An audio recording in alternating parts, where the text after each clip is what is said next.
नमस्कार जंटी में स्वागत आपका। मैं हूं योगेंद्र। आप देख रहे हैं 2024 का सियासी रण, और सियासी रण के इस सफर में आज हम बात करेंगे दौसा की।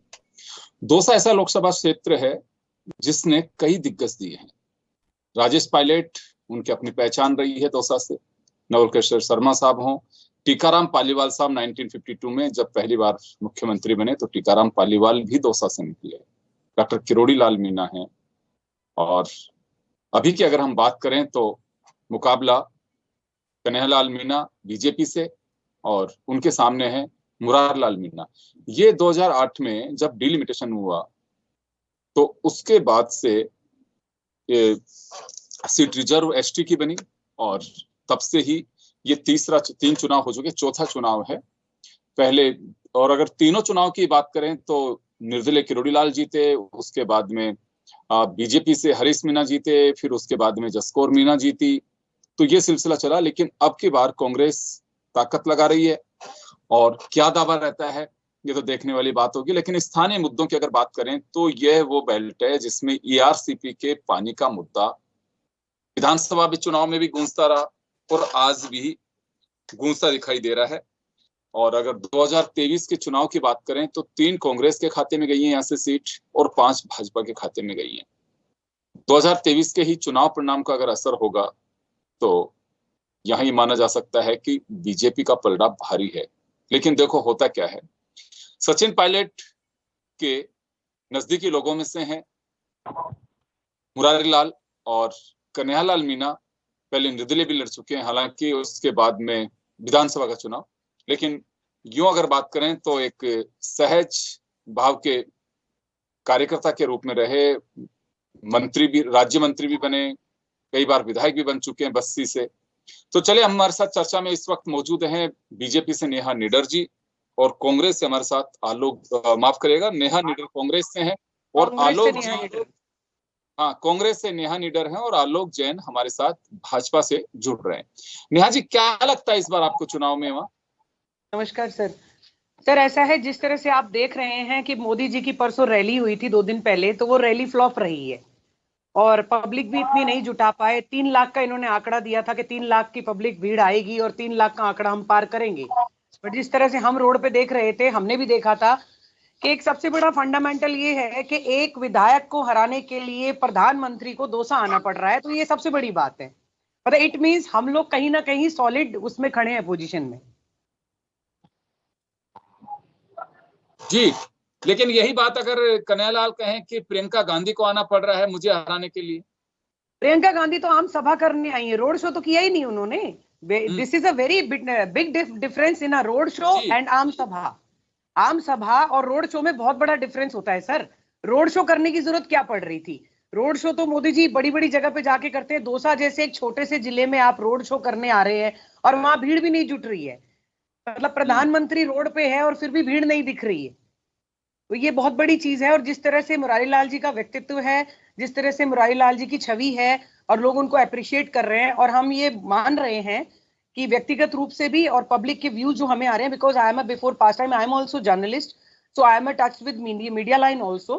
तो हमें ये लग रहा है कि हमारी सीट तो देखो लगभग निकल गई है, बट ओवर कॉन्फिडेंस नहीं है, फिर भी हम मेहनत कर रहे हैं। जी, अभी तो 19 का इंतजार करिए नेहा जी, कभी आज ही मान के चलें कि हम तो जीत गए। देखो, हम सपना देखना चाहिए, सपना देखना बुरा नहीं है, सपना देखना चाहिए और खुली आंखों से देखना चाहिए, तभी हम उसको वजूद में ला पाते हैं। बिल्कुल आप सही कह रही हैं, और निश्चित रूप से इधर कार्यकर्ताओं का उत्साह होता है, कार्यकर्ता मेहनत करते हैं और उसी के बूते दावा भी करते हैं कि हमारी पोजीशन ये है। चले, हमारे साथ में आलोक जी जुड़ गए हैं, लेकिन आलोक जी का चेहरा मुझे ठीक से दिखाई नहीं दे रहा। उनके पीछे लाइट जली हुई है, अगर वो लाइट बंद हो तो शायद उनका चेहरा सामने दिखाई दे।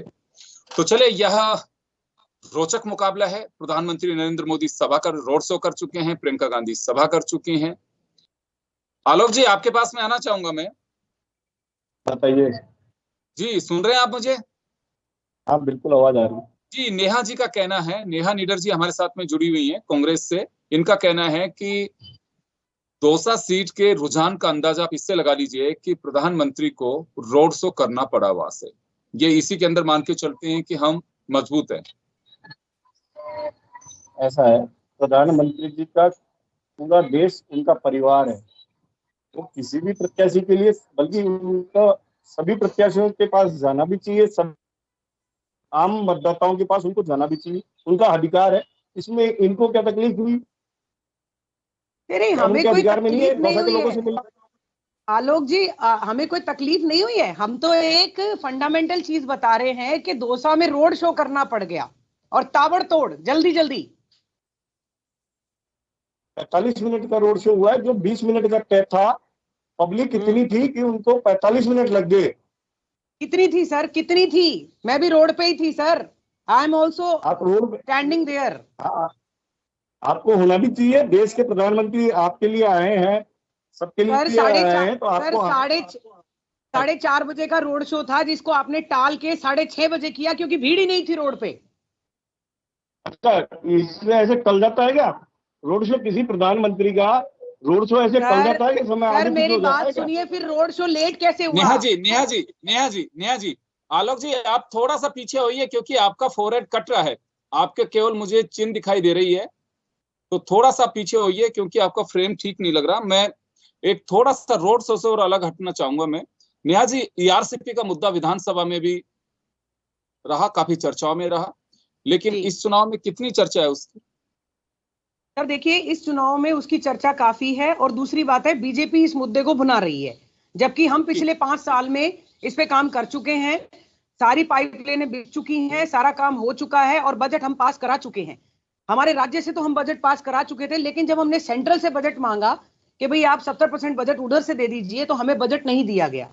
फिर भी हमने राजस्थान में इसकी मांग उठाई, और आप देख लीजिए दौसा के अंदर लगभग पाइपलाइन बिक चुकी है। अब आप ये समझिए कि केक तैयार हो चुका है, और नाइफ लेके बीजेपी उसको काटना चाह रही है, तो वो तो कोई चलिए, दिक्कत आलोक नहीं जी जुड़ है। गए, आलोक जी जुड़ गए। नेहा जी, मैं आ रहा हूँ। आलोक जी, आपके पास में आना चाहूंगा। चलिए, रोड शो की तो आपने बात की। नेहा जी का कहना है कि आरसीपी का मुद्दा बहुत जोर शोर से चल रहा है और बीजेपी से बनाने की कोशिश कर रही है, लेकिन कांग्रेस इस बात को बता रही है कि रोड़ा कहाँ फंसा था। ऐसा है, ईआरसीपी का मुद्दा सबसे पहले वसुंधरा जी के द्वारा लाया गया है। ईआरसीपी की प्रोजेक्ट को बनाया ही बीजेपी की सरकार ने है। जी जी, कंटिन्यू करिए, आप कंटिन्यू करिए। इन्होंने तो उसको लटकाया है। 5 साल इनकी सरकार रही, केंद्र सरकार के द्वारा जल जीवन मिशन के लिए दुनिया भर का पैसा दिया गया, लेकिन इन्होंने घोटाले इतने किए कि हर जल योजना को इन्होंने खटाई में डाल दिया। भ्रष्टाचार इतना हुआ कि सरकार के आते ही सभी जिलों में अधिकारियों सस्पेंड करना पड़ा भ्रष्टाचार के मामले में। जी चले, लेकिन एक बात मैं जानना चाहूंगा कि सांसद हरीश मीणा जी भी आज चले कांग्रेस में, आपकी पार्टी से ताल्लुक रहा उनका, और किरोड़ी लाल जी भी बगावत करके उस समय उन्होंने अपनी पार्टी बनाई और आपके खिलाफ चुनाव लड़ते, वो भी जीते 2009 में। जसकौर जी भी जीती। जसकौर जी पहले मंत्री भी रह चुके हैं केंद्र में। अगर हम दौसा की बात करें, आलोक जी, तो कोई बड़ी उपलब्धि गिना सकते हैं कि हाँ, ये बड़ी उपलब्धि हमारे 10 साल के कार्यकाल में रही है? आलोक जी, क्यों अभी इसी कार्यकाल में सभी जिलों पर जिला मुख्यालयों पर मेडिकल कॉलेज मोदी सरकार की देन है। दौसा की बात कर रहा हूँ, आप बताइए दौसा में क्या हुआ? दौसा में भी आया मेडिकल कॉलेज, दौसा में भी आया सर, दौसा में भी आया है। इसके अलावा मुंबई नेशनल हाईवे, दौसा में मेडिकल कॉलेज आया है। मुंबई नेशनल हाईवे, जिससे देश भर में दौसा के लोग जुड़ सके, देश भर से।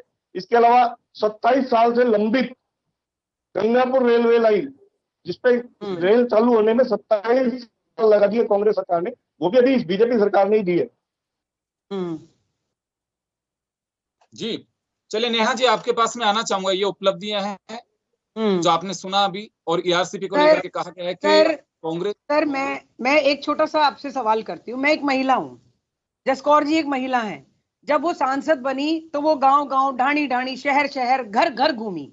उसके बाद में हमने उनको ना दौसा में देखा, ना उन्होंने कभी जन सुनवाई करी, ना हम उनसे कभी मिले। ठीक है, एज अ पॉलिटिशियन नहीं, एज अ एक आम महिला नागरिक होने के नाते मैं ये बात कह रही हूँ। और अगर ईआरपीसी का मुद्दा अटका हुआ था, कांग्रेस ने अटकाया, तो वो तो सेंट्रल में बैठी है सर, सेंट्रल से बजट क्यों नहीं लेके आ गई वो?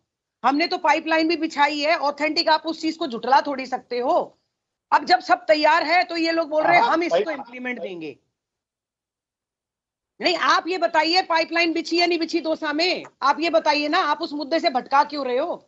जो बीजेपी की कर्मधली है कि वो बीजेपी मुद्दे से भटकाती है। बोलिए बोलिए आलोक जी, बोलिए।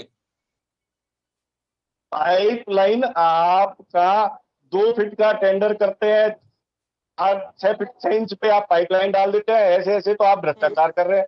इसी प्रकार पहले बिजली में भी आपने यही किया, पानी में भी आपने यही किया, और फिर कहते हैं हम ये कर रहे हैं, वो कर रहे हैं। और 27 साल से रेलवे, सर बात नेशनल मुद्दों की नहीं हो रही, बात दौसा के जिले के सांसद के चुनाव की हो रही है। मैं दौसा की बात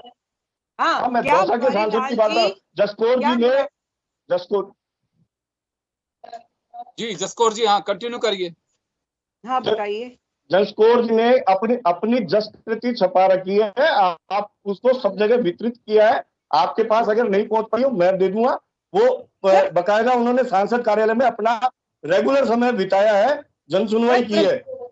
लेकिन आप चले आलोक जी और नेहा जी, मैं 30 सेकंड आप लोगों से जानना चाहूंगा। आलोक जी, आप ये बताइए कि आपका मजबूत आधार क्या है चुनाव में, जिसकी वजह से दावा कर रहे हो आप कि कन्हैयालाल जीतेंगे? आपका मजबूत आधार क्या है? देश की संस्कृति, आपके ऑडियो बहुत कट कट के आ रही है, को लेकर समझ में नहीं बैठेगी।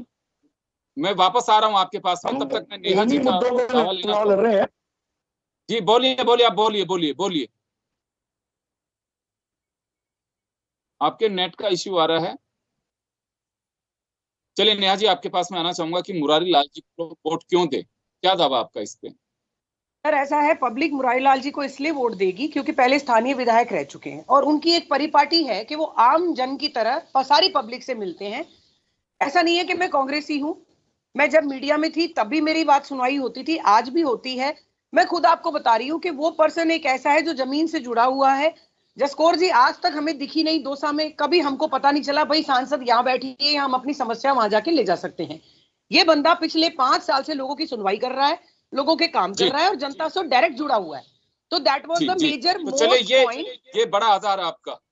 जी बिल्कुल, he was the winner person, that was the most major point. जी चलिए, तो 4 लाल जी 10 साल पहले बसपा में, आलोक जी 30 सेकंड में हमने बात कर दी, अगर आवाज आ रही है तो मेरी।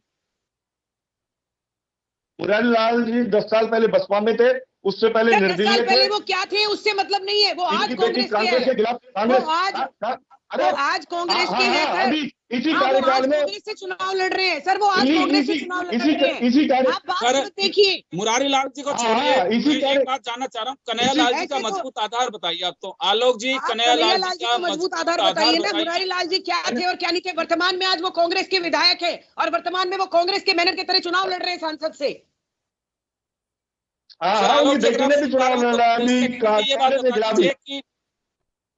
आप तो कन्हैयालाल जी का मजबूत, कन्हैयालाल जी का सबसे मजबूत, कन्हैयालाल जी के उनके कार्यकाल में अपने आम आदमी से जो उनका सरल व्यवहार था, विकास कार्य के लिए उनका जो समर्पण भाव था, एक आम आदमी की तरह उनका जो जीवन यापन करना था, ये उनका सबसे मजबूत आधार है। जी चले, मैं माफी चाहूंगा, समय का अभाव है। आप दोनों का बहुत बहुत शुक्रिया। और दौसा को लेकर के हमने चर्चा की। आरसीपी का मुद्दा मुंह बाहर खड़ा है। प्रियंका गांधी कांग्रेस के समर्थन में वहां पे सभा कर चुकी है, और प्रधानमंत्री नरेंद्र मोदी वहां भाजपा के समर्थन में रोड शो कर चुके हैं, और चुनाव प्रचार अब अंतिम पड़ाव पर है। अपने अपने दावे हैं, अपने अपने वादे हैं। अब क्या गुल खिलेगा ये तो 19 तारीख को जब ईवीएम में डलेगा और 4 को पिटारा खुलेगा जून को, तभी पता चल पाएगा। आप दोनों का बहुत बहुत शुक्रिया। और फिलहाल रुकेंगे छोटे से ब्रेक के लिए। ब्रेक के बाद जानेंगे हालचाल करौली धौलपुर लोकसभा सीट का।